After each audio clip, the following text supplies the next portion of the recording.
Capítulo 2: O Porto dos Dois. Desde tempos imemoriais, o homem sente-se confrontado com seres sobrenaturais malignos. Em meio a tais temores e maravilhas, viviam os povos ribeirinhos do Tigre e do Eufrates, os lendários sumérios. Em vastas planícies, em terraços de templos e torres, os sacerdotes observavam o céu noturno, refletindo sobre o enigma do universo, a causa de todo ser, da vida e da morte. Por meio de conjuração, através da queima de incenso, de gritos e sussurros, de gestos e canções, os sacerdotes procuravam atrair a atenção dos deuses inconstantes. Espírito da terra, lembre-se. Espírito do céu, lembrar que a experiência, que chamamos de fenômeno, era conhecida por as civilizações antigas, assim como a nossa, são um fato histórico tão relevante quanto o avistamento de Kenneth Arnold em Infinus-Sapiens ou os milhares de avistamentos semelhantes que ocorreram em todo o mundo desde então. Para demonstrar isso e para obter alguma ideia da experiência direta mais antiga do fenômeno na história registrada, necessário retornar àquela que é possivelmente a civilização mais antiga conhecida do mundo, cujos escritos chegaram até nós e foram traduzidos, os Sumérios. Os Sumérios nos darão algum contexto para entendermos como os humanoseres interagiram com o fenômeno quando não havia mecanismos internos ou sensores externos para alterar os relatários ou confundir a questão com agendas políticas. Isso não significa que seus relatos sejam confiáveis do ponto de vista científico. Investigar. O que eles vivenciaram foi tão difícil de descrever para eles quanto continua sendo para nós. No entanto, a consistência de sua resposta emocional e cultural ao fenômeno, ou em memória do fenômeno que foi transmitido das gerações anteriores, nos dá uma plataforma estável a partir da qual podemos começar nosso investigar. Além disso, veremos que há semelhanças suficientes entre os antigos registros sumérios e babilônicos, por um lado, e o registro bíblico, por outro que podemos usar um para ajudar a entender o outro. O pré-bíblicos relatos são uma versão politeísta e o relato bíblico é monoteísta, mas eles compartilham muitos pontos essenciais, além de suas diferenças ideológicas. A importância do que torna os originais sumérios interessantes é que suas lendas nos fornecem a evidência escrita mais antiga do que podemos chamar isso de contato. A interpretar dos dois mundos, uma das características essenciais do fenômeno é seu aspecto sobrenatural. O fenômeno não parece ter origem no nosso mundo. Isso levanta uma questão: o que é o nosso mundo? Como determinamos o que faz parte dele e o que não faz? A resposta pode parecer óbvia. Tudo que vem da Terra faz parte de nós. Mundo! Se algo não vem da Terra, deve vir de outro lugar. De outro mundo! No entanto, as coisas nunca são tão fáceis. O conceito de mundo mudou consideravelmente ao longo dos milênios desde a história mais antiga registrada. O mundo era tudo o que era conhecido e descoberto no curso da ascensão e queda das civilizações. Alexandre, o Grande, foi considerado conquistaram a maior parte do mundo conhecido de sua época, parando apenas na fronteira da Índia, embora existissem vastos territórios, incluindo todo o oeste hemisfério, que ele nem sabia que existia. O Império Romano estendia-se desde a Palestina e do Egito às Ilhas Britânicas, mas isso estava longe de ser o planeta inteiro. Os mapas antigos mostravam áreas em branco fora do império ao qual pertenciam. Projetado. O hemisfério ocidental não fazia parte do mundo até que tivesse sido oficialmente descoberta no século XV DCT, embora já tivesse havido expedições dos nórdicos à costa leste antes disso, e mesmo que o povo Clovis e migrações anteriores havia viajado através do Estreito de Bering. Ponte e descendo para a América do Norte e do Sul, muito antes de existir um egípcio dinastia ou um zigurate em Ur. Hoje, acreditamos que conhecemos os limites e fronteiras de nosso mundo, mas essa confiança depende de um paradigma antigo, que é em grande parte geográfica e espacial, e que não leva em consideração outras dimensões de experiência e teorias da física moderna, que desafiam nossa sensar confortável. Conhecemos o nosso mundo e a nossa posição nele. Na verdade, a própria palavra inglesa world, mundo, é um tanto problemática. Ela tem de origem germânica, deriva de duas palavras, homem e idade. Assim, um mundo e uma era do homem.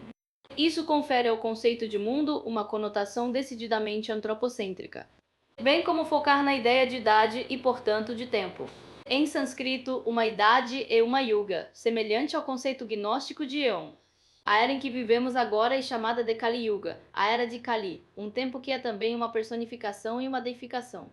Nas línguas românicas, as palavras mundo, mundo, monde, etc., derivam do latim mundus, que significa limpo, organizado, elegante e refinado, bem como ornamento. Disse que deriva do grego cosmos, que significa ordenado. Em outras palavras, essa compreensão de mundo indica ordem, organização e até elegância. O mundo é algo que foi perfeitamente projetado, com associados de simetria e beleza uniforme. O que é, então, o outro mundo? Se formos levar em conta as premissas do interpretar em inglês e em línguas românicas, o outro mundo seria o domínio do não humano, do sujo, do desordenado. A era do homem se tornaria o era do não homem. Seria um tempo, bem como um espaço, povoado por seres dos quais não temos conhecimento nem reconhecimento. Algo fora da simetria do mundo lindo.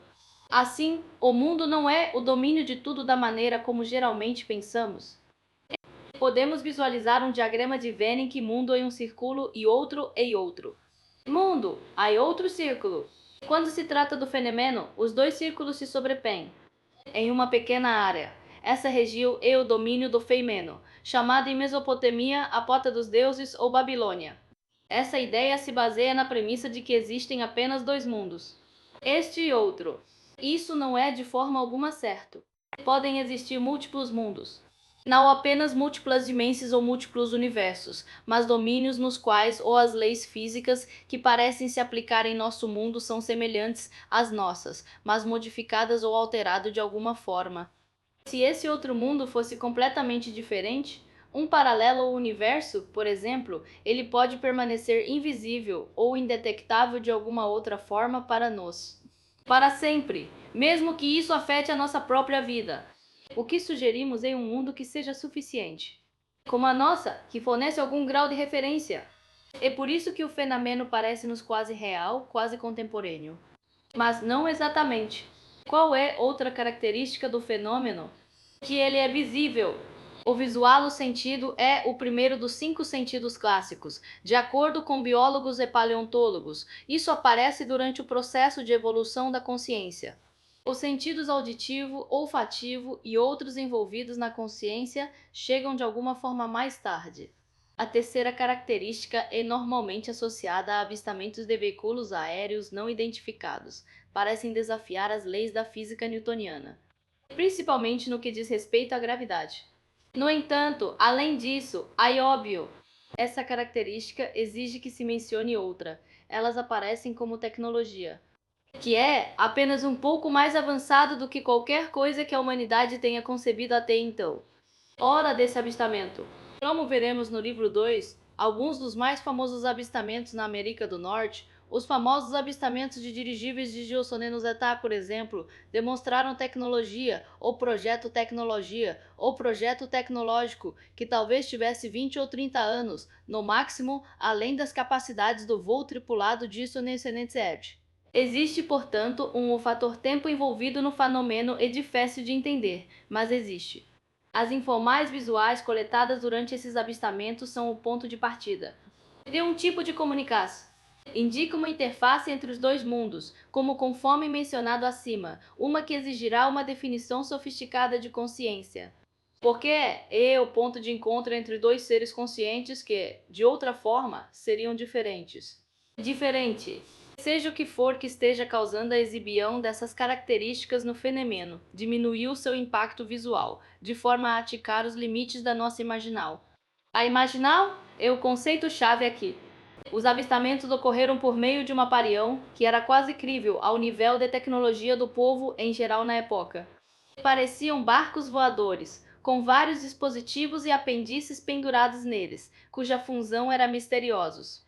Frequentemente eram silenciosos, mas podiam mudar de direção repentinamente, sem aviso prévio. Sistema de propulsão óbvio. Eles eram avançados o suficiente para causar admirável espanto. Se fossem bares cheios de gás, ninguém teria notado, e parece importante que sejam notados, mas não tanto a ponto de serem virtualmente invisível ou indescritível. Em outras palavras, o fenômeno não é parece indescritível. simplesmente maravilhoso. Fantástico, como uma manifestal da fantasia. É como se fôssemos incentivados a sonhar um pouco mais ousadamente, a imaginar possibilidades das quais somos capazes. Eles colocaram uma isca no anzol, que imaginamos ser uma minhoca, e nós a pegamos. Isca! Na Sumeria ocorreu uma situação semelhante. Ao ler suas lendas de criação e algumas das outras textos de outro mundo, produzidos pelos sumérios, acádios e babilônios, e examinando seus monumentos e outras arquiteturas, podemos ver que eles também eram afetados por coisas vistas no céu. Seus deuses e cultura. Os heróis partiam em jornadas para o submundo e para os Zeus. E seus sumos sacerdotes encontraram encarnais de uma deusa no topo de seus zigurates, em certos momentos do ano, antecipando o contato entre o sumo sacerdote dos israelitas e seus deuses, uma vez por ano, no Yom Kippur, no Santo dos Santos, no Templo de Salomão. Como mencionado acima, a civilização mais antiga do mundo com qualquer tipo de documental escrita, dos sumérios fornece o modelo para muito do que virá a seguir. E nos apresentar o conceito de dois mundos e os fenômenos que acompanhá-los. E eles nos levarão a fazer uma pergunta importante, uma que talvez está no centro do sigilo governamental em relação ao fenômeno. Quem está envolvido? Cobrar? Pelo poder? Investido é? Quem? Curiosamente, enquanto a Terra era considerada o centro da criação, a autoridade dizia-se que o poder exercido por governantes humanos derivava dos deuses. Uma vez que o Sol foi movido para o centro, pelo menos do nosso sistema planetário, então a autoridade passou dos deuses para os seres humanos e a governança tornaram-se antropocêntricos. Isso parece um tanto contra-intuitivo. Justo quando percebemos que não estávamos no centro do universo, nossa ciência, filosofia e cultura começaram a insistir que os humanos eram mais importantes que os deuses. A religião tornou-se um pitoresco reduto contra isso. Ponto de vista antropocêntrico, mesmo quando os próprios seres humanos pareciam menos e menos capazes de executar qualquer coisa por um período prolongado sem estragar tudo. Os sumérios estavam profundamente preocupados com a questão da autoridade divina. Acreditava-se que os governantes sumérios mantinham contato com os deuses por meio da encenal, de rituais que reforçavam sua autoridade aos olhos de seu povo, mesmo enquanto eles encontravam os deuses em dias específicos do ano. Cada cidade sumeria tinha seu governante, que era ao mesmo tempo um líder secular e também um alto funcionário, sacerdote dos mistérios sumérios. Além disso, cada cidade sumeria era governada por um deus diferente. O centro do culto religioso era o zigurate, uma pirâmide escalonada, geralmente cercada por um recinto de tijolos. Havia capelas dedicadas a deuses menores, mas no topo do zigurate havia uma pequena câmara ou templo de tijolos vidrados. Isso era um santo dos santos, onde o deus da cidade descia e se encontrava com o governante da cidade. No caso da Babilônia, o zigurate tinha 7 níveis e o topo era o mais alto. A câmara era de tijolos vidrados azuis, onde Marduk aparecia um dia por ano para uma alta sacerdotisa designada para um casamento ritual. Se Babilônia era o portão da deuses, então esta câmara de tijolos vidrados azuis no topo do zigurate no centro da cidade era o ponto de tangência entre os dois mundos, aquele pequeno espaço no planeta onde Deus e o ser humano se encontraram face a face. Diversos autores da Nova Era enfatizaram a importância da Suméria e de sua cultura. Rituais, escrituras e arquitetura a hipótese dos antigos alienígenas, e há um elemento de verdade nessas afirmações, embora possa não ser óbvio de imediato. Zecharia Sitchin escreveu extensivamente sobre suas crenças de que o conceito sumário a maioria dos estudiosos contemporâneos da Sumária se refere aos Anunnaki como técnicos estrangeiros. Não encontram fundamento nessas ideias, citando traduz deficientes de textos sumários, bem como interpretais errôneas das escrituras sumárias e confusão entre o sumário e textos babilônicos posteriores. Às vezes, porém, a evidência mais reveladora de contato não humano ou extraterrestre está escondida à vista de todos. Nesse caso, pode ser encontrado no épico babilônico da criação, o Enuma Elish, e na história de Marduk. Ele mesmo. A maioria das pessoas está familiarizada com a história da criação, tal como aparece no livro do Gênesis. Nessa versão, Deus cria os céus e a terra, e eventualmente cria Adão, o primeiro homem, e Eva, a primeira mulher. Essa história é contada de diferentes maneiras na Bíblia, mesmo dentro do próprio livro de Gênesis, e acredita-se que essa aparente inconsistência nos relatos é o resultado de duas versões separadas, a versão sacerdotal e a versão javista, sendo incluída que é a história da criação em Gênesis e uma reformulação do original mesopotâmico com vistas a apresentar um monotexto a interpretá-lo, em oposição à versão politeísta predominante, que encontramos na maioria das histórias da criação no Oriente Médio, são tema de debate entre os estudiosos bíblicos. Estudiosos de hoje. O processo bíblico de criação do universo e, posteriormente, dos seres humanos que o habitam. A Terra é relativamente benigna. Não há violência envolvida em Gênesis não. Luta entre forças opostas. De fato, em Gênesis, Deus aparece como única entidade não criada, sem consorte ou companheira feminina. No entanto, ele é antropomórfico o suficiente para que ele possa caminhar pelo jardim do Éden e falar com Adão. Isso explicou-se dizendo que Deus criou Adão à sua própria imagem e semelhança. Assim, os seres humanos são, de alguma forma, reflexos ou verseis do original divino. A natureza ou extenso dessa semelhança não são especificadas em nenhum lugar. Os humanos se parecem? Como Deus. Eles possuem faculdades semelhantes ou equivalentes às de Deus. Nós apenas nos é dito que compartilhamos algo em comum com o nosso Criador. De fato, quando Deus criou Adão do pó e lhe deu vida, esse Espírito Divino pode ser a chave para entender como os seres humanos são feitos à imagem e semelhança de Deus. Pode ser uma forma de explicar a consciência. O acadêmico Alan S. Segal escreveu sobre o fato de que por muito tempo entre os judeus existia a tradição de dois poderes no céu.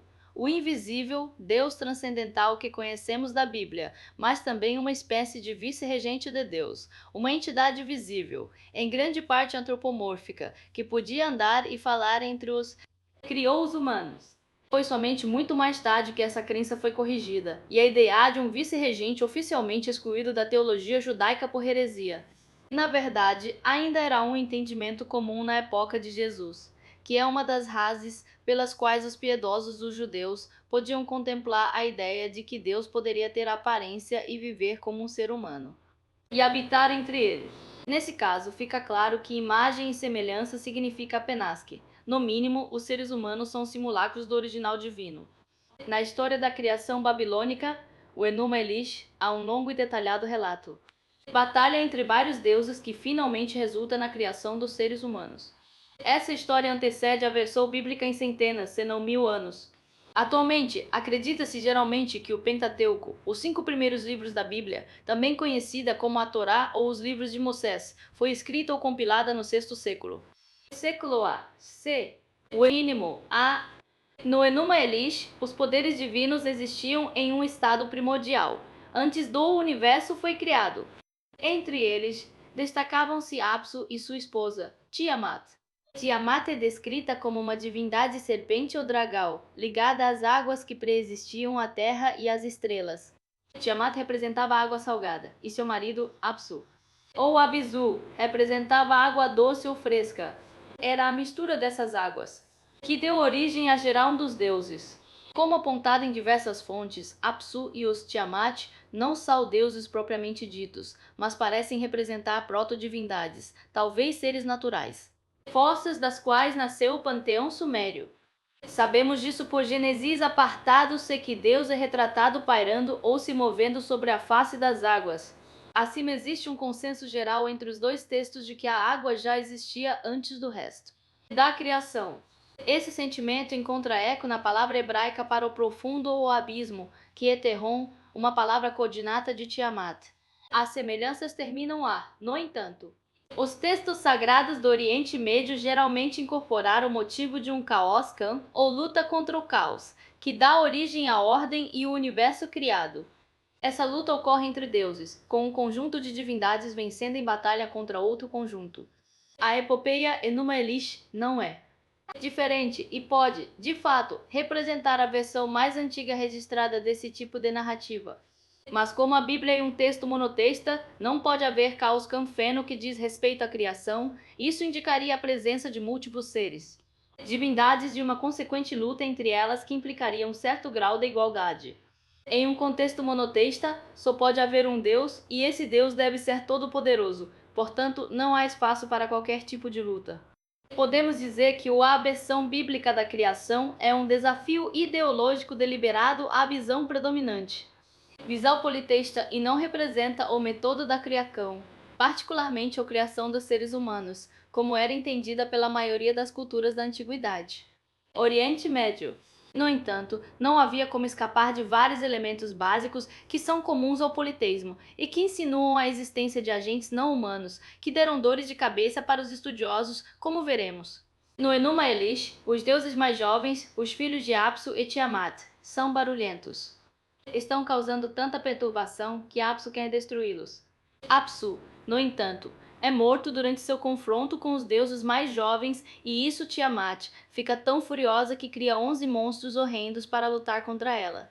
Com os outros deuses, o líder da resistência contra Tiamat e Marduk. Marduk é o deus adorado especificamente na Babilônia, datando do período quando a Babilônia não era tão poderosa quanto algumas das outras cidades sumérias da época. Quando a Babilônia controlava grande parte da Mesopotâmia, tornando Marduk ainda mais importante. Há evidências da existência do culto a Marduk, chamado Amaharutu em sumério, ou bezerro do sol, já no terceiro milênio A.C., que é aproximadamente o período dos primeiros exemplos de escrita sumária. É muito provável que os sumários tenham se estabelecido na Mesopotâmia por volta de Catrace Ace 6 ou antes, e considera-se provável que tenham migrado para lá do que é hoje o Bahrein. Não tenho certeza se Amar, Utu era um deus que eles trouxeram do Bahrein, ou se ele era uma versão sumeria de uma divindade mesopotâmica local cuja cultura agora perdido. Ele tem, no entanto, ligações com a água, com a astronomia e com o calendário, e com magia. Marduk reunia em si elementos que encontraríamos distribuídos entre os deuses do Egito, por exemplo. Ele era parte Thor, Taut, parte Horus, parte Amon-Ra. E após sua derrota de Tiamat na grande batalha cósmica que deu origem ao cosmos, ele se tornou o governante do panteão divino. Às vezes, disse que ele possui nascido no Apsu, o abismo, o que indica que ele é um descendente direto de Apsu, o parceiro de Tiamat, e não nascido da união de Apsu e Tiamat. Ele às vezes era considerado filho de Enki, outra divindade associada à água ou ao oceano subterrâneo, cujo templo era conhecido como Eapsu, ou Casa do Abismo. Sem entrar em muitos detalhes sobre a epopeia sumeria, basta mencionar que Marduk tornou-se o herói da criação ao derrotar Tiamat e capturar seus 11 filhos. Monstros e seu consorte Kingu, que substituiu seu primeiro marido, o assassinado Apsu, e dividindo seu corpo em duas metades, uma para os Zeus e outra para a Terra. Ele então ajusta as estrelas em suas órbitas e estabelece ordem a partir do caos. O que muitas vezes é negligenciado na narrativa popular do Enuma Elish é a história de a Tábua dos Destinos. Este é o dispositivo que dá a Marduk sua autoridade sobre outros deuses, cuja posse indica sua realeza. E a marca de soberania, e de acordo com o Enuma Elish, é usado como uma couraça. Seu nome, a Tábua dos Destinos, também implica uma função de adivinhação ou previsão do futuro. Marduk sente-se com direito ao tablet porque Tiamat o deu a Kingu, a quem ela casou-se após a morte de Apsu. Kingu é mais fraco e um tanto efeminado. Substituto para Apsu, e não parece merecer a autoridade que o tablet possui. Confere ou reconhece. Marduk, por pura força de caráter, talvez o que o sociólogo Max Weber chamou o termo carisma, a partir da palavra grega para dom ou graça. Uma qualidade inerente que não é conquistada, mas sim intrínseca, e que pode ser relacionada ao conceito sumário de eu e retratado como sendo o legítimo herdeiro do Tábua dos Destinos. É essa ideia de soberania e autoridade que não derivam dos humanos ou instituis humanas, mas de fontes de outro mundo, o que sugere vestígios de contato. Nesse caso, a autoridade sobre as instituições humanas não é conferida pelos humanos. Eles mesmos. A autoridade deriva de outro lugar. Nem mesmo Marduk, um deus, deriva. Receber automaticamente a Tábua dos Destinos por direito de nascimento ou origem, mas deve para conquistá-lo, mate o portador da Tábua, Kingu. Uma leitura atenta do Enuma Elish sugere que Tiamat cometeu um grave erro ao entregar a Tábua ao grosseiro Kingu. uma situação que não a digna, contribuiu para sua própria derrota. Existe outra tradição a respeito da Tábua dos Destinos, que ela era a soma total do conhecimento humano em forma escrita, concebida para resistir a um dilúvio. Escrita em pedra para que sobrevivesse a quase qualquer desastre ambiental da época, representava a continuidade da informal do período antediluviano ao pós-diluviano. Assim, era sabedoria, conhecimento e autoridade, um único dispositivo, sem o qual a civilização humana não seria capaz de se reerguer após o enchente. Essa ideia de um documento escrito que foi enterrado para sobreviver à catástrofe, há um conceito muito antigo e está presente em diversas culturas ao redor do mundo. Há a tradição da Tábua de Esmeralda de Hermes, uma pedra esculpida com o segredo do universo, enterrado em uma caverna no Egito ou sob o mar, encontrado séculos depois e ressuscitado de seu esconderijo. Existe também a tradição tibetana do Terma, textos esotéricos que foram enterrados por mestres na antiguidade e depois redescobertos por aqueles escolhidos pelos deuses. Mesmo na América do século XIX, essa tradição é encontrada na história de Joseph Smith e nas placas de ouro nas quais está escrito o livro Dio, livro de Mormon foi escrito.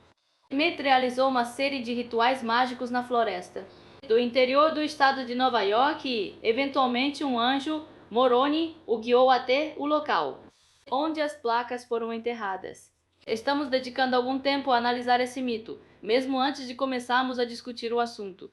Criação dos seres humanos por Marduk ou Enki, com o objetivo de destacar a peculiaridade da ideia de autoridade e soberania e como ela se transformou de uma perspectiva teocêntrica, de um modelo antropocêntrico para um modelo antropocêntrico, e como essa mudança o tornou virtualmente impossível para as instituições humanas chegarem a qualquer tipo de acordo sobre a natureza do fenômeno.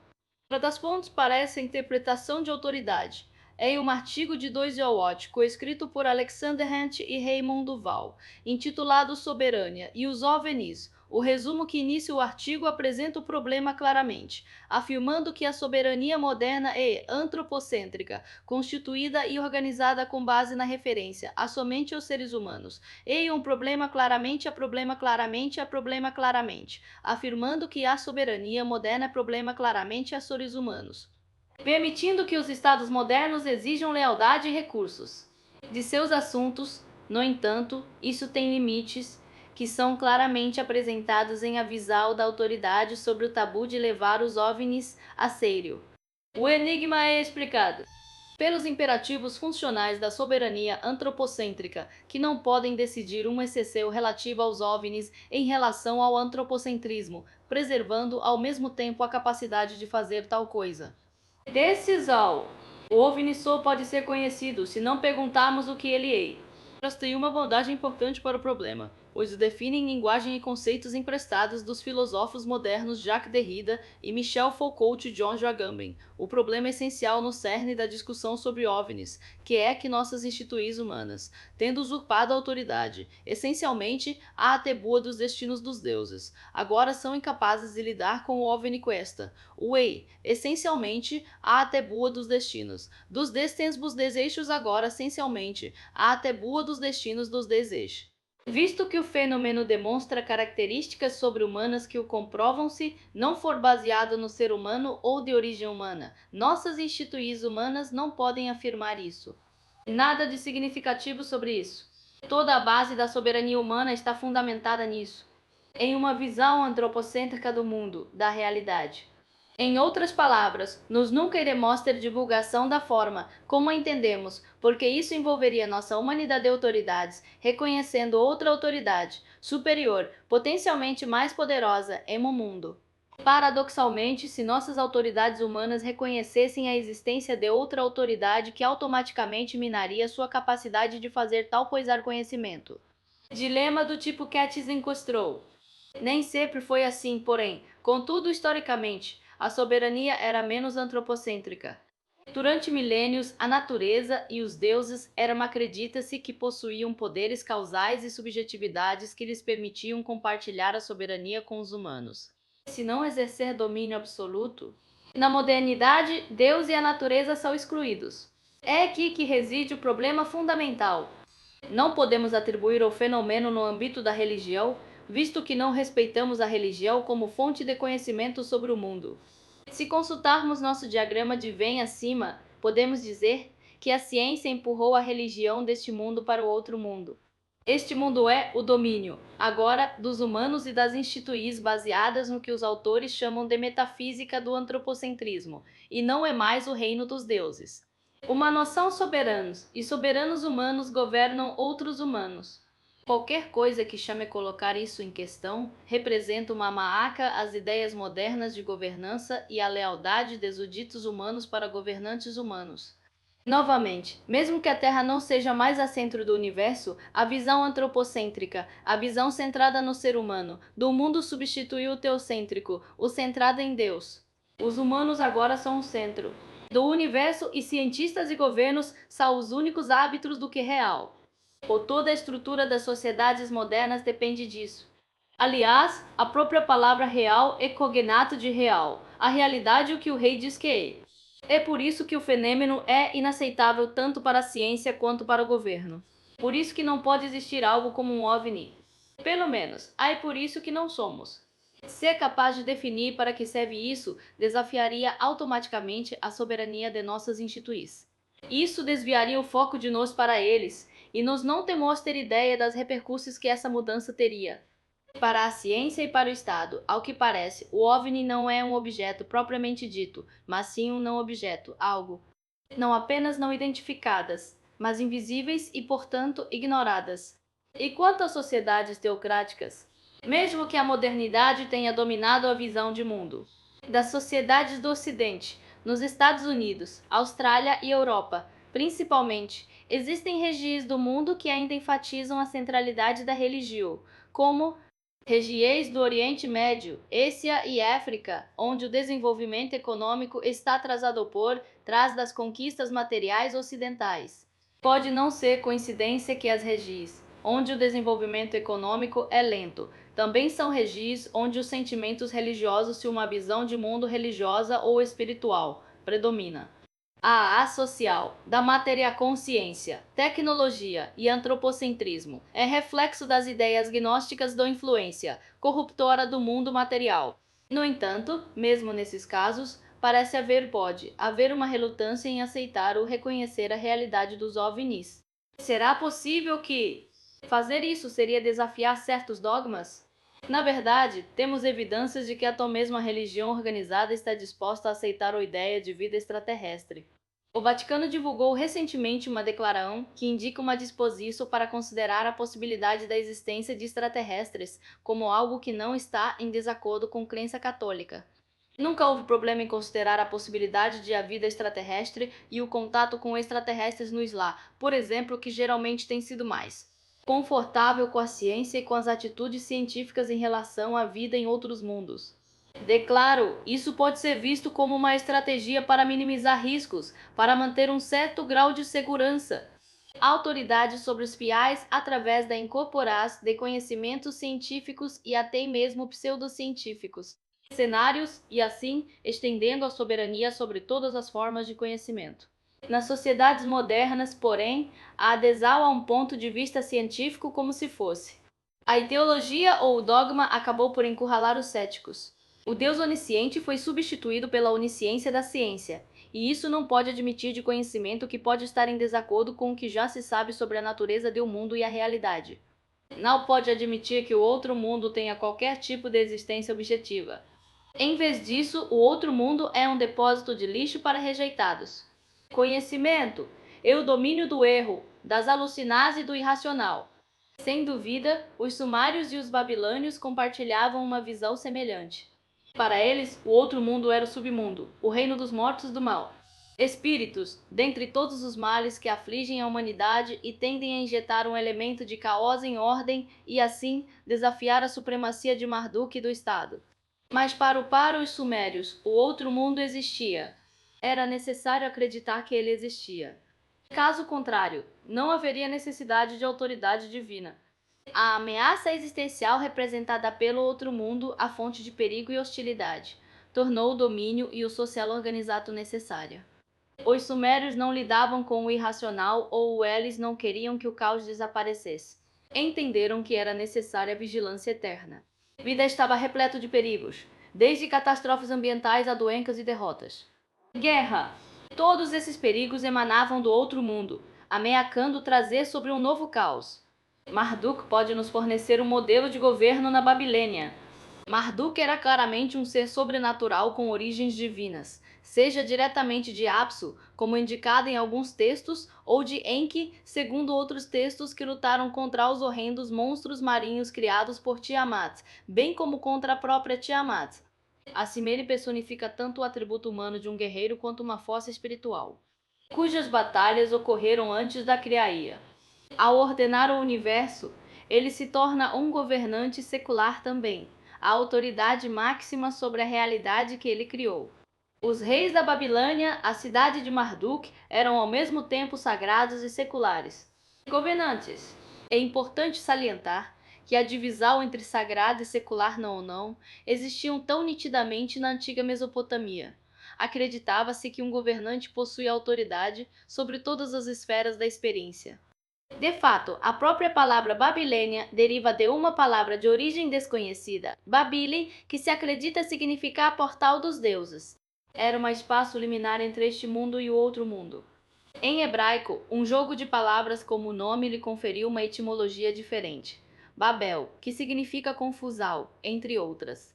Escolha ideológica que pode ser considerada como característica deliberada da religião da Babilônia como uma confusão politeísta de deuses, bem como de línguas. Pesquisas demonstraram que a palavra Babilônia era frequentemente usada de forma a identificar outras cidades da Mesopotâmia, quase como se a palavra fosse um título em vez de um localizal geográfica, mas sendo o sítio original de suma importância. Segundo fontes babilônicas, Babilônia foi a primeira cidade criada por Marduk.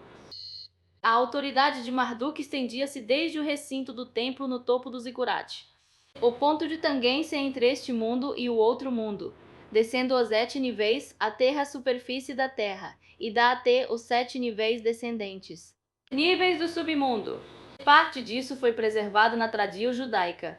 A tábua dos destinos tornou-se o peitoral de Aral com seu Urim e Tumim associados, um sistema de adivinha, tema de alguma discussão e controvérsia acadêmica, mas que parece ter sido um método simples de lançar sortes ou dados. O templo recinto no topo do zigurate tornou-se o Santo dos Santos de Salomão. Templo. O ritual de Ano Novo de contato presencial com Marduk tornou-se o Yom Ritual de Kippur, durante o qual o sumo sacerdote tinha permissão para entrar no santo de lugares sagrados. Grande parte do Gênesis é uma elaboração ou versão de material que já foi encontrado nos textos sumérios e babilônicos. O grande dilúvio, Noé e sua arca, até mesmo a ideia de que os reis que viveram antes do dilúvio desfrutavam de enorme longevidade, tudo isso está prefigurado na literatura e nas crenças sumerias. O mesmo acontece com o famoso A Torre de Babel e uma referência óbvia ao zigurate da Babilônia. De acordo com Gênesis Eves aparentemente, esta torre foi construída na planície de Sinar. Sinar é a palavra hebraica para Suméria. A própria torre foi projetada para alcançar Assírios e assim fazer um nome para o povo da Babilônia. De acordo com Gênesis e Adascas, o Senhor desceu e viu o que os babilônios estavam fazendo, reclamando que nada do que eles planejam fazer será impossível para eles. Por essa razão, segundo Gênesis, Deus confundiu as línguas deles para que não conseguissem se comunicar, ser capazes de cooperar. Ele dividiu os povos da terra para que eles não competir com ele. É isso! Essa é toda a história. Não há menção de Deus punindo os babilônios por causa do pecado do orgulho ou qualquer outro motivo semelhante. A história tem sido frequentemente interpretada em aulas de escola dominical e confrarias católicas. O único problema que Deus tinha com os construtores da torre era que eles eram capazes de eles faziam tudo o que bem entendiam, e Deus não podia permitir isso. Então ele veio. Para baixo, uma frase que poderia ser interpretada como desceu, como do céu, ou simplesmente que ele apareceu de alguma forma. Em qualquer caso, parece que ele foi ausente durante a maior parte da construção da torre e só chegou quando ela parecia que eles estavam tendo sucesso em seus esforços. Essa continua a ausência de Deus de a terra em Gênesis é notável. O Deus da Toré aparece, emite decretos e então ele desaparece. Reaparece em momentos em que a humanidade parece estar à beira de algo. Grande avanço, e depois o impede. O que temos aqui? Aí uma iteração de Gênesis 3, onde Deus criou dois seres humanos, dizia-lhes o que fazer e o que não fazer, e depois desaparecia. Eva, a serpente no jardim, avisa que se ela comer do fruto proibido, ela irá, seja como Deus, conhecendo o bem e o mal. Deus reaparece e fica sabendo da desobediência de suas criadas, que na verdade é o desejo delas de se tornarem iguais a Deus. Deus não tolera isso e os remove do campo de atual, o jardim do Éden, onde o conhecimento recém-adquirido lhes permitiria competir com ele. E quando os babilônios demonstrarem suas capacidades por ao construir uma torre, Deus intervém mais uma vez para impedir que os seres humanos a alcancem. Há status divino. Os seres humanos na Bíblia têm status de escravos em relação a Deus, e isso pode-se argumentar que isso é uma herança das crenças sumírias. Em Gênesis, os humanos têm o poder de fazer o que desejam, mas não possuem a autoridade para fazer o que querem. A autoridade pertence somente a Deus. A Bíblia versão representa uma autoridade monoteísta, e o Enuma Elish, entre outros as epopeias sumarias, acádias e babilônicas, representam uma autoridade politeísta, mas em essência são idênticos. Para todos os efeitos práticos, a autoridade, seja em um contexto monoteísta ou politeísta, continua sendo mais importante. Atributo de um Deus. Qualquer autoridade humana deve derivar dessa autoridade divina. Deve ser concedido por um Deus a um humano, e pode ser retirado tão rapidamente quanto foi dado. Assim, também, o fenômeno representa um desafio para o ser humano, antropocêntrico. A autoridade. A visão de uma embarcação voando pelo ar não seria ignorada ou ridicularizado em uma sociedade onde a autoridade emana de uma fonte divina. O paranormal em geral é consistente com documentos religiosos, rituais, crenças e experiências, uma das razões pelas quais é ridicularizada pela ciência, culpa por associação. Visões, sonhos, apareais e fenômenos sobrenaturais criam um espaço para a experiência com o OVNI.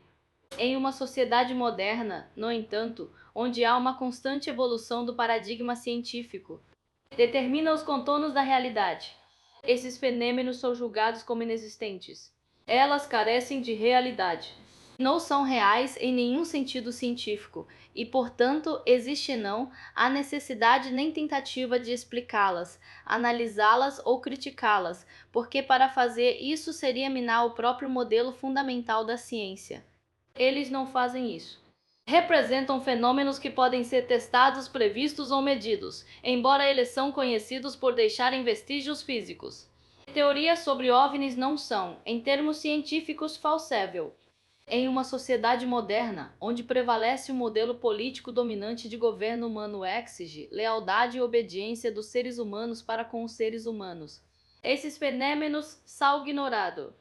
Fazer o contrário seria minar o próprio modelo fundamental de soberania humana. Como nos é dito em A Samuel Campos Pais Sempetis, feitiçaria, o domínio de a prática e crença religiosa antinomiana é o equivalente à rebelião contra o Estado. É uma equivalência antiga, uma que valia tanto na antiga Sumeria quanto em Palestina antiga. Isso se mantém até hoje. Como não havia ciência, como reconhecida disciplina separada de um contexto religioso ou espiritual, naquela época em tal métodos da ciência, que não faziam parte ou não apoiavam a atitude predominante, também seriam considerada bruxaria e traim. Veja Galileu! Ironicamente, a única maneira de tudo isso fazer algum sentido para si, nos lembrarmos do entendimento quase universal de que toda autoridade deriva, em última instância, do fato de que os seres humanos não são autônomos. Eles não se autocriam, mas apenas se autorreplicam, como o construtor universal de von Neumann. Falaremos mais sobre isso adiante. Livro 3. Os humanos são produto de algo mais, de algum outro fator, que os fontes antigas nos dizem que eram os deuses. 1 milhão de anos de escravidão. Há cerca de 2 milhares de anos testemunhamos a evolução dos primeiros humanos a partir de seus ancestrais primatas. Este era o Homo habilis ou homem habilidoso, possivelmente o primeiro ancestral primata a fabricar ferramentas, e em um tema de alguma controvérsia, já que nem todos concordam que essa espécie era um hominídeo. Então, há cerca de 1 milhão de anos, o Homo erectus, homem ereto, fez sua aparição. Suas origens são igualmente controversas. com alguns paleontólogos sugerindo que o Homo erectus surgiu primeiro na África e depois espalhou-se para partes da Europa, Ásia Central, China e Indonésia, com outros especialistas, sugerindo que a Ásia foi o ponto de origem. Chegou-se mesmo a propor que algumas dosas espécies de hominideios extintas mais antigas, como o Homo habilis, deveriam ser propriamente consideradas, classificado na categoria Homo erectus. Com o tempo, porém, surgiu o Homo neanderthalensis. Os primeiros as-formas parecem datar de cerca de 27 anos atrás, com os neandertais totalmente formados. Apenas cerca de 5 anos atrás, e depois foi extinto há cerca de 40 anos. Homo sapiens, do qual nós, humanos, somos uma subespécie, conhecida como Homo sapiens. Sapiens surgiu há cerca de boa cento parar-nos e coexistiu por um tempo com os neandertais, até a extinção destes. Compartilhamos uma genética quase idêntica. A herança genética que compartilhamos com os neandertais é de apenas cerca de zepos e portos-sepurantos. De acordo com evidências genéticas e paleontológicas, portanto, as origens da humanidade é amplamente conhecida, embora de forma um tanto incompleta. Podemos traçar nossa linhagem, retrocedendo 2 milhões de anos, na estimativa mais otimista até 1 milhão de anos, ou estimativa conservadora a tempo. No máximo, podemos usar os dois sampaios a estimativa de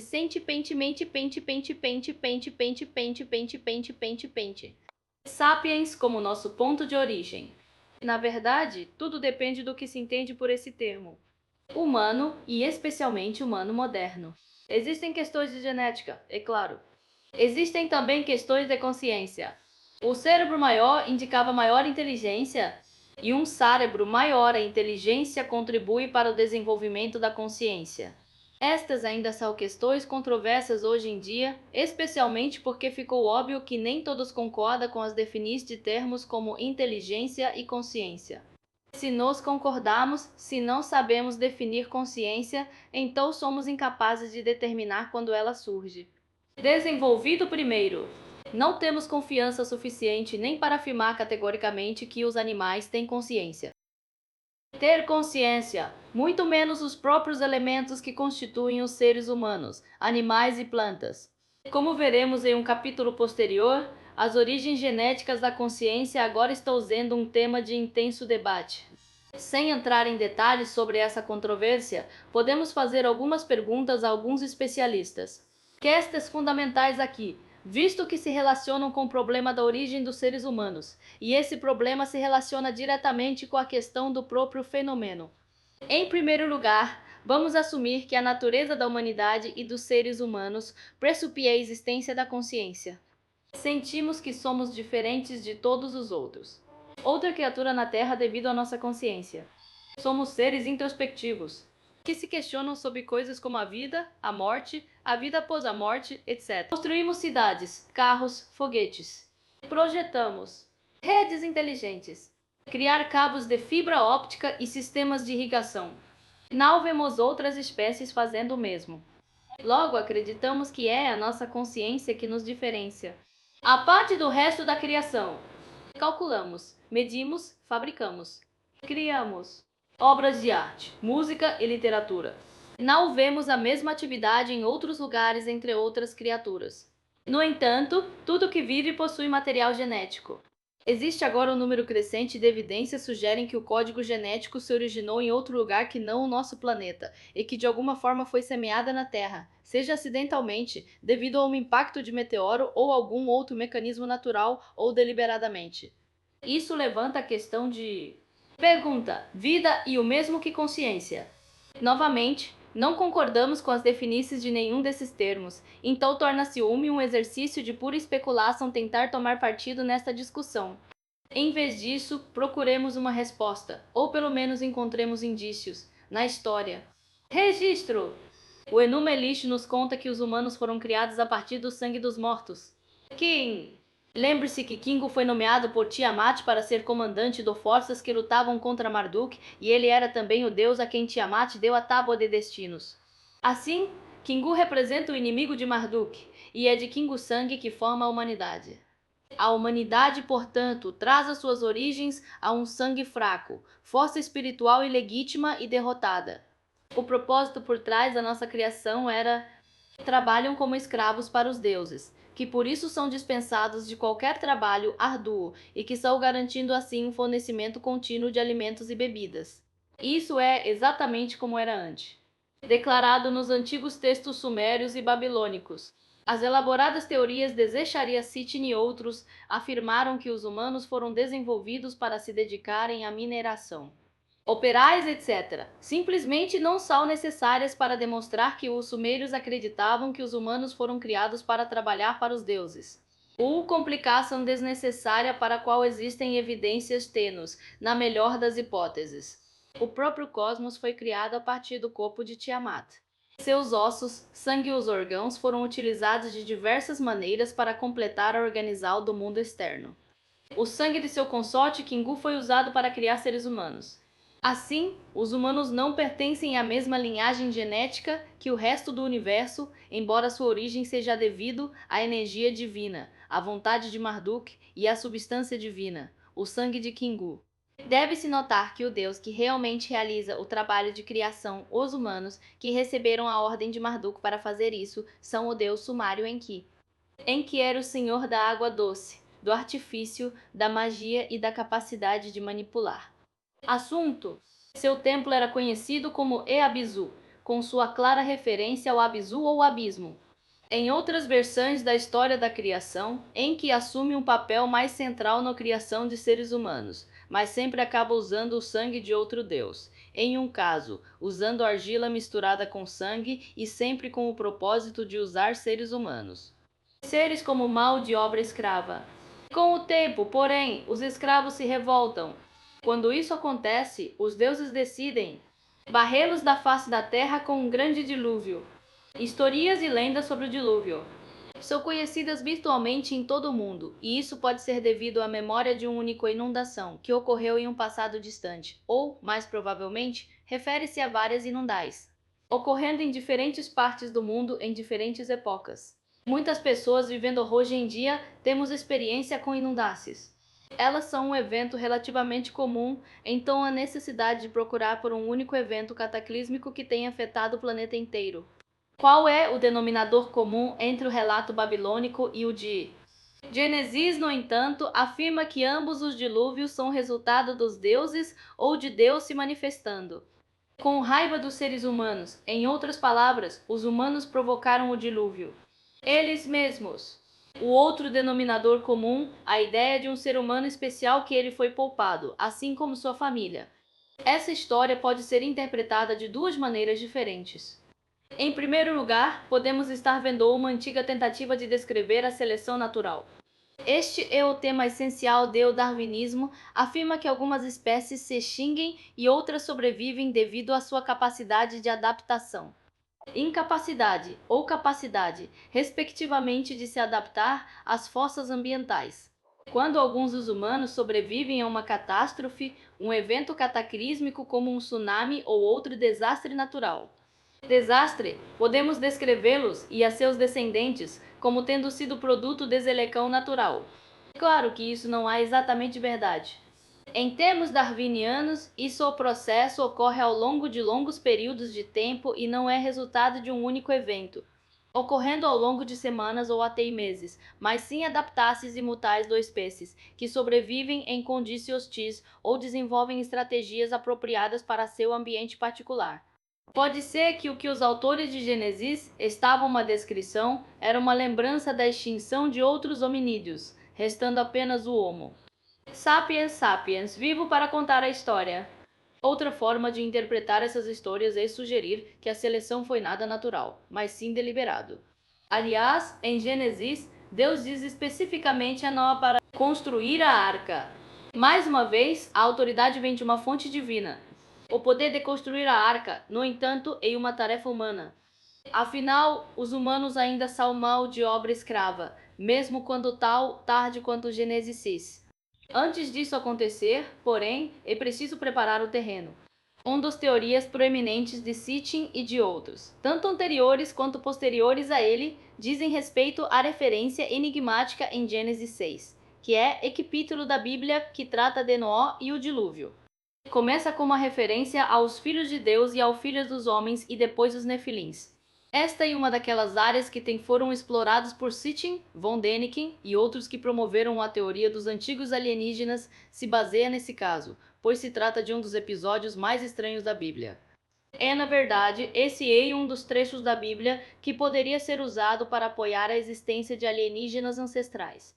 Teoria: se não tivesse sido mal interpretada por Sitchin e outros que exageraram em seu zelo em provar suas próprias ideias. Sitchin, sobre operários de mineração de ouro, o Anunnaki e um 12º planeta, e von Däniken com sua insistência de que os filhos de Deus eram alienígenas, que praticavam inseminal artificial em seres humanos ericenizeiros, eram alienígenas que praticavam inseminal artificial em seres humanos artificial em seres humanos. Tento-se nós não separar essas noções fantasiosas dos próprios textos, podemos ver que existem motivos para supor que esta pequena centelha, mal um parágrafo, nos dá a melhor indicação até agora de que algo verdadeiramente estranho aconteceu na pré-história remota e que a memória disso estava suficientemente estranho aconteceu na pré-história remota e que a memória disso estava suficientemente fresca. Outra almútica, para que civilizais ao redor do mundo preservaram alguns elementos disso em suas epopeias da criação. Existiram gigantes naqueles dias. A nova versão internacional NVI da Bíblia do Rei Jaime começa em Gênesis 6. Por aqui, quando os homens começaram a multiplicar-se na terra e lhes nasceram filhas, os filhos de Deus viu que as filhas dos homens eram belas, e eles se casaram com qualquer uma delas que escolheram. Então, o Senhor disse: meu espírito não contenderá para sempre com o homem, pois ele é mortal. Seus dias serão 120 anos. Os gigantes estavam na terra naqueles dias, e também depois, quando os filhos de Deus foram para, as filhas dos homens tiveram filhos com eles. Eles eram os heróis da antiguidade, homens de renome. Há muitos mistérios contidos nessas poucas linhas. Quem eram os filhos de Deus? Quem eram os nefilins? Qual o significado por trás de todos os nãos? Quais são as consequências desses dois parágrafos? Por que Deus intercala sua declaração sobre o seu espírito não contendendo para sempre com o homem entre as duas descrições dos filhos de Deus e as filhas dos homens? E se os filhos da sua união gerassem heróis de outrora, homens de renome, se é que devemos interpretar a sequência dessa forma, então por que o autor de Gênesis se queixa de que os homens eram perversos? Parágrafo que se segue. O Senhor viu quão grande havia se tornado a maldade do homem na terra, e que todo inclinaço dos pensamentos do seu coração eram sempre maus. O Senhor se entristeceu por ter criado o homem à imagem de Deus. Terra, e seu coração se encheu de dor. Então o Senhor disse: destruirei a humanidade que criei da face da terra. Obviamente está faltando alguma coisa. Para muitos comentaristas, os filhos de Deus eram entendidos como anjos ou algum tipo de ser sobrenatural. Pesquisas posteriores indicam que o termo filho de a palavra Deus era usada para se referir não a anjos, mas a uma espécie de realeza, a reis ou a ministros de alto escalão. Isso indica uma desconexão social entre homens e filhos de Deus. A frase inicial diz que os filhos de Deus viram que as filhas de os homens eram belos. Portanto, os filhos de Deus não eram homens em nenhum sentido normal. Eles faziam sentido, mas tinham corpos que funcionavam como os dos humanos. O termo hebraico usado em Gênesis 7 é Ben Elohim. É um termo que tem sido usado de maneiras diferentes para significar coisas ligeiramente diferentes. David Penchansky, um professor de teologia, escreve que Ben Elohim se refere a um conselho divino, um grupo de seres que servem como ministros de Deus. Eles têm corpos humanos ou podem ter corpos humanos. Assumem corpos humanos para funcionar na Terra. Quando assumem, ao que parece, os corpos humanos são capazes de se propagar através de relações sexuais com mulheres humanas. Os Ben Elohim são exclusivamente homens, como relata em Gênesis. X sugere e gerar descendentes dessa união. Em OVNIs comuns, em termos de linguagem, estes poderiam ser considerados híbridos. Apresento-lhes os nefilins. Sitchin quer traduzir essa palavra como caídos, ou seja, anjos caídos, em referência à palavra hebraica nafal. Essa era uma interpretação popular entre os estudiosos bíblicos para por um tempo. mas desde então demonstrou-se que era falho e inconsistente com regras da gramática hebraica. Na verdade, era um empréstimo do aramaico, nafila. Tinha sido hebraizado e recebeu sua forma plural, nefilim. Se por algum motivo os tradutores da Bíblia do Rei Jaime mantiveram a palavra nefilim em sua versão 100, traduzindo-o eles mesmos. Houve confuso, ou talvez espanto, sobre o verdadeiro significado de nefilim, provavelmente o que o manteve em forma transliterada. Segundo estudiosos do hebraico e do aramaico, nefilim só pode significar uma coisa. Coisa? Gigantes! Essa não era uma palavra usada em sentido geral, referindo-se metaforicamente a alguém de grande estatura pessoal ou charme. A palavra se refere especificamente a seres de tamanho extraordinário. Gênesis nos conta que os nefilins existiam naquela época e depois, a implicação sendo depois do dilúvio. A implicação adicional é que eles não existem mais, pois só existiram naqueles dias e também depois, mas evidentemente não agora. Podem ser os nefilins, que são descritos como homens de renome. Há também a repetição da frase na terra. Ela aparece 4 vezes. Nesses 6 versículos, sem querer ser evasivo, mas onde mais o homem estaria senão na terra? Existiram homens em outros lugares da criar? Seriam apenas aqueles na terra que tinham tornar-se problemático aos olhos do seu Criador? Caso contrário, por que a repetição? Uma forma de ênfase necessária. E de onde vieram os nefilins, os gigantes? Uma interpretação, a mais aceita, relaciona a descendência dos filhos de Deus com as filhas dos homens com os nefilins. Em outras palavras, quando os dois essas formas monstruosas foram criadas acasalando.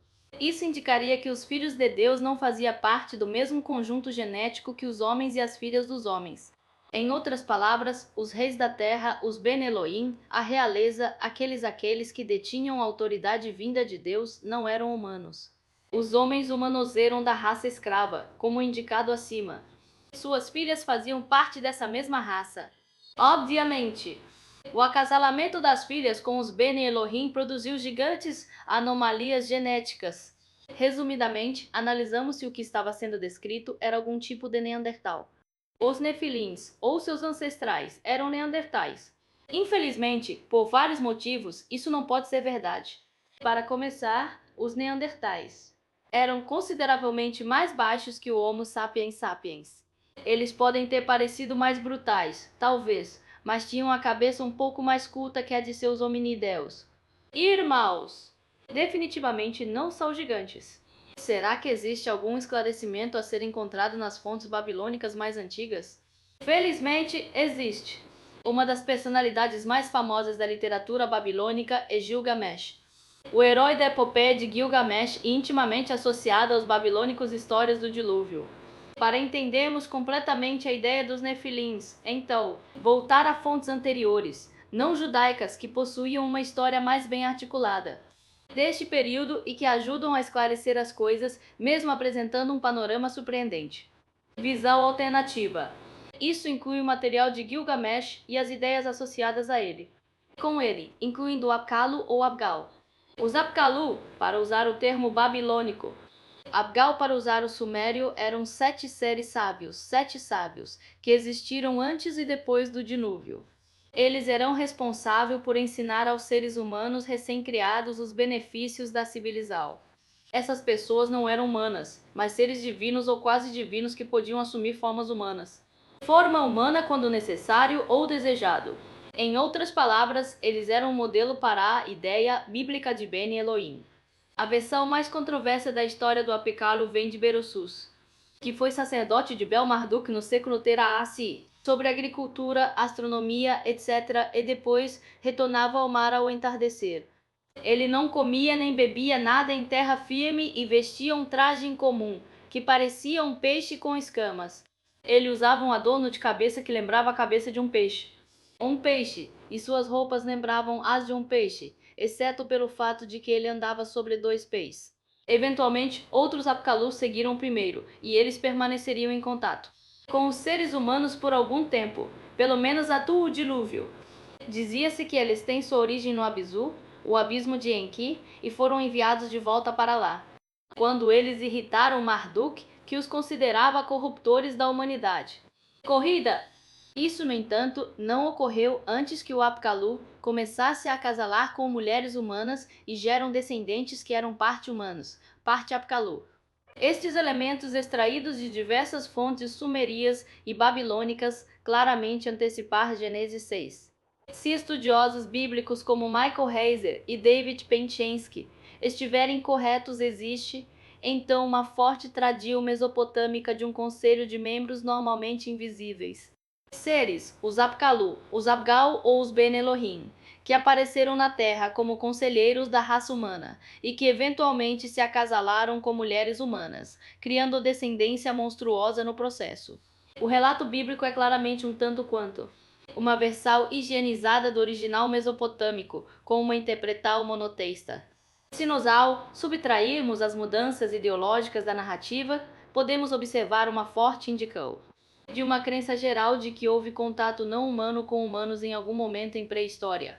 Esse contato não humano não é meramente um eufemismo para Deus ou anjos, porque as palavras usadas para esses termos na Bíblia, eu, Elohim, Yatviet, Malaquim, etc., são bastante diferentes daqueles usados para caracterizar o Apkallu Ben Elohim. Esses eram seres de uma ordem bastante diferente da dos humanos. Normalmente invisíveis, eles assumiriam forma humana para interagir com os seres humanos e até mesmo produzir descendentes a partir de relações sexuais com mulheres humanas. Gilgamesh foi um deles. De acordo com o que é geralmente conhecido como a Epopeia de Gilgamesh, na realidade uma coleção de tabuletas cuneiformes contendo narrativas sobre o herói, Gilgamesh e 2 textos divinos e um texto humano. Trece, ele obteve conhecimento do mundo de antes do dilúvio, conversando com a versão babilônica de Nói e aprendendo como ele se tornou imortal. Atualmente, acredita-se que tenha sido uma figura histórica, por volta de 650 CI. Gilgamesh já havia entrado no reino da lenda sobrenatural muito antes de sua suposta origem. Reinado. Ele havia rejeitado as investidas da deusa Inanna, por exemplo, e lutado o demônio Umawa. Em uma das tabuas que contém a epopeia de Gilgamesh, encontrada na antiga cidade de Ugarit, Haishamarasatra, aprendemos que Gilgamesh é um gigante. Ele é descrito como tendo 11 sovados de altura e 4 covados de largura. Se cada covadó tem cerca de 20 polegadas de comprimento, 11 covados significariam que Gilgamesh tinha 100 polegadas, ou com cerca de 100 pés de altura e 80 polegadas ou 6 pés de largura. Sendo ele um gigante e 2 terços divino e um terço humano o tornariam um dos Nefilins. Gilgamesh, rei de Uruk, era tanto um herói cultural quanto um semideus. Dizem dele que era um homem de renome. Ele certamente era um guerreiro, mas seu maior trunfo era. As façanhas mais famosas são aquelas que envolvem seres sobrenaturais, como o demônio. O Moa, cujo rosto é geralmente retratado como uma massa de entranhas. Na verdade, o nome de Gilgamesh em escrita cuneiforme é frequentemente precedido pelo símbolo de Gir, que geralmente é reservado como identificador de um deus. Ele é alguém que transita entre o Apkallu e o humano, um ser que foi concebido por uma mulher humana, mas cuja paternidade permaneceu um mistério. De fato, segundo a única lenda sobre seu nascimento, sua mãe, cercada por guardas armados para garantir que ela não fosse molestada e perdesse a virgindade. Ilegitimamente, engravidou dele mesmo estando presa.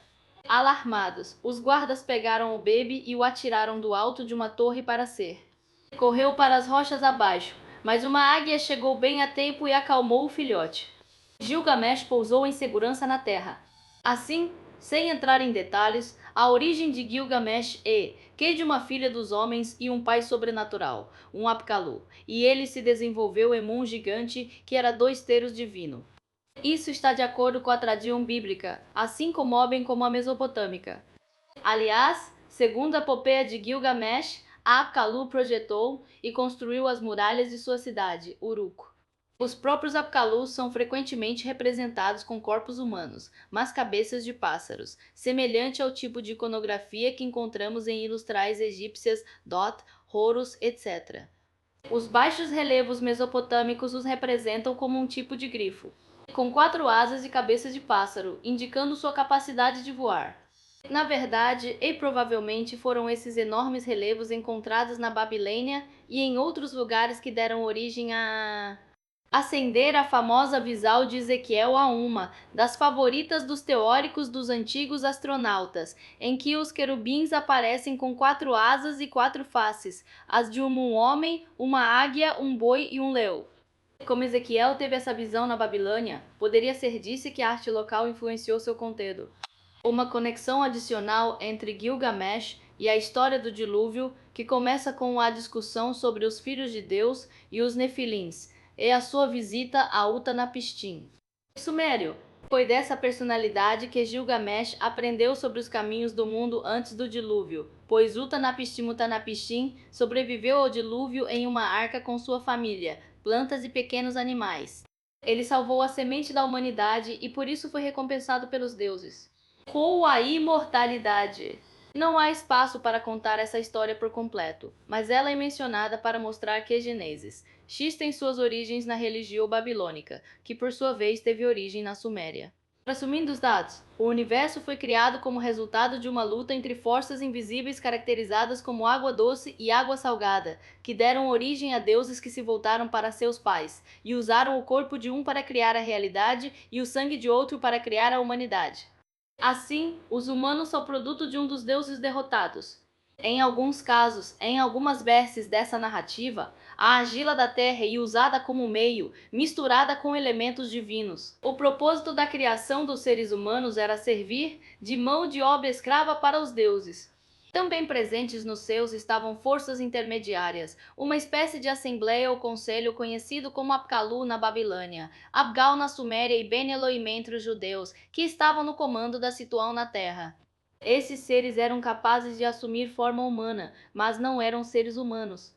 Eles copulavam com mulheres humanas. Aparentemente não existiam a Apekalu fêmeas para acasalar com homens humanos, e o resultado de sua relação sexual foi uma gerão de nefilins, ou gigantes. Por razões que não são totalmente claras, Deus ou os deuses decidiram destruir a raça humana enviando um dilúvio.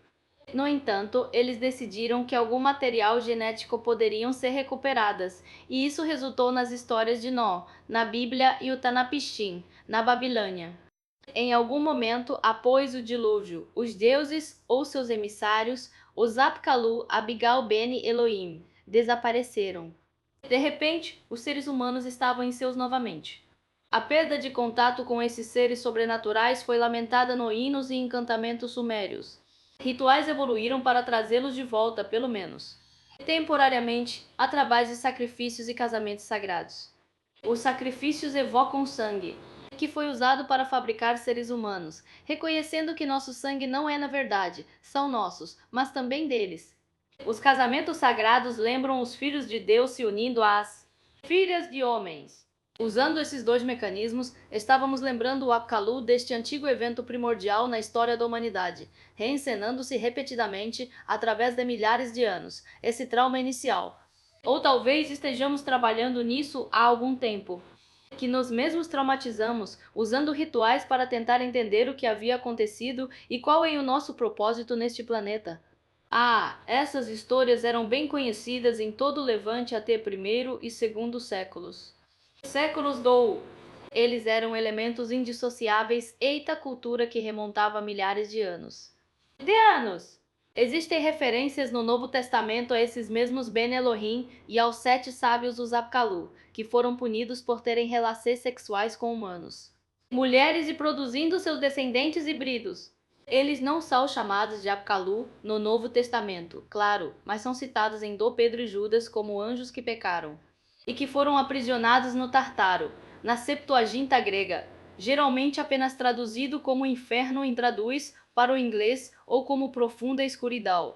Tártaro, é claro, há o abismo do submundo da mitologia grega e o lugar onde os titãs, que eles próprios pecaram contra os deuses antigos e foram depostos, foram aprisionados. Essa ideia de uma guerra no Zeus que levou à criação do mundo e dê a ideia de que os seres humanos, derivados de substâncias divinas, são conhecidos em todo o Ocidente. Romano e a mitologia grega está repleta de exemplos, e o mesmo tema se encontraria também representadas na literatura abraômica. Como as histórias sobre um grande no caso de Inundais, esses mitos refletem o conhecimento ou a experiência de um evento real ou eventos. A ideia de que os seres humanos foram criados como escravos ou brinquedos dos deuses também está presente em todos os lugares que olhamos. E o elemento de estranheza extrema, que é algum tipo de ser de origem sobrenatural que se uniu a mulheres humanas em tempos distantes ou passado de criação de descendentes híbridos, também muito familiar aos sumérios e acádios, babilônios e judeus, sem mencionar romanos e gregos, A figura de Prometeu na mitologia grega compartilha muitos elementos em comum nas narrativas do Oriente Próximo. Ele é considerado um ser divino. Na verdade, um dos titãs que trouxe sabedoria, artes e conhecimento para a humanidade eles que se levantaram em defesa dos humanos contra Zeus, e foram punidos por isso. Prometeu é mais conhecido por ter roubado o fogo dos deuses e o dado à humanidade. Em seguida, foi acorrentado a uma rocha pela eternidade, tendo seu fígado devorado diariamente por uma guia. Só para que ela crescesse novamente à noite, até que ele foi resgatado por Hércules. Em sua raiva, Zeus moldou Pandora, a primeira mulher, a partir do barro e a enviou para viver com homens como punição. Esses vários motivos são vistos pelos estudiosos como iterações originais da Mesopotâmia. Durante nosso programa de pesquisa para esses livros, um de nós, Tom, fez uma entrevista com um membro de alta patente das Forças Armadas. Depois de analisar alguns dos eles, sugeriu, com bastante ênfase, que analisássemos mais de perto o material que havíamos coletado. Veja a mitologia grega. Isso teria parecido uma sugestão estranha se não pelo fato de os mitos sumérios e babilônicos serem as formas originais dos mitos gregos e já estávamos trabalhando arduamente na desconstrução deles elementos para descobrir evidências de contato. Poderia haver, é claro, outro motivo para essa ênfase na Grécia. Depois, afinal, o alfabeto grego é uma ferramenta essencial para matemáticos e cientistas. A mitologia encontra-se sobre-representada nos protocolos de nomenclatura de corpos planetários, como a lua de Júpiter, Tita. A influência helenística em Israel foi profunda no período do Segundo Templo, elevou a revolta dos Macabeus em Nice 107 comemorada no Festival Judaico de Hanukkah, um feriado religioso que não existia anteriormente. A revolta começou quando o rei Antíoco da Síria ordenou a construção de um altar a Zeus no Templo de Salomão. A conexão entre acima e abaixo era absoluto e concreto na mente dos antigos, um reflexo do outro, um reflexo do evento que eles imortalizaram em sua literatura, artes e ciências. Hoje, porém, esse espelho, essa janela para o outro mundo, foi encobertos enquanto a humanidade permanece em luto pela morte de seus sonhos. Existem muitas outras possibilidades a explorar na cultura, história e cultura gregas. Religião, mas no fundo, o evento mais importante revelado por todas essas fontes, repetido tantas vezes que o ignoramos como ruído de fundo, é o contato entre seres humanos e algo outro. Existe até mesmo a constante lembrete de que os humanos foram deliberadamente criados por este outro para servir a um propósito específico. Propósito, e quando desenvolvemos nossas próprias intenções e nossos próprios objetivos. No entanto, por mais equivocados que parecessem, ao comerem do fruto proibido ou construírem uma torre para o cio, este outro tentou nos impedir e até mesmo nos destruir. Considerar isso como uma crença puramente religiosa, espiritual ou mesmo supersticiosa é uma escolha ideológica que nada tem a ver com as evidências. Os elementos básicos na narrativa que você leu até agora. Use textos antigos para demonstrar que uma realidade ou evento ocorreu em algum momento da história da humanidade. Um evento que causou repercussões em todos os aspectos do esforço humano. Os povos antigos não tinham um vocabulário para o que eles vivenciaram ou se lembraram. Na verdade, se julgarmos pela vasta maioria dos avistamentos de OVNIs, relatos de abdução e outros aspectos do Fentou, nós também não. Por isso, optamos por representar essa discussão graficamente de algumas maneiras básicas, como por exemplo, descrevendo o fenômeno como representando um espaço liminar entre este mundo e um suposto outro mundo, um mundo que pode ser acessado através daquilo que os sumérios e babilônios chamavam de portal dos deuses. Este portão pode ter existido de fato em algum sentido que ainda não compreendemos, mas que era compreendido pelos antigos, e talvez por aqueles que tiveram algum grau de contato em nossos tempos, ou isso pode ser virtual. Muito provavelmente, trata-se de um portal virtual que atua como um mecanismo mental ou psicológico. construou que imita a ação do portal real. Mas estamos nos precipitando. Nós mesmos. Quando surgiu o impulso de redefinir a experiência religiosa que começou como politeísmo, começou a dar lugar a um monoteísmo mais rígido e doutrinário. Conhecimento herdado dos sumérios e babilônios, conhecimento que alegava contato direto com agentes não humanos, foi rejeitado em favor de novo paradigma.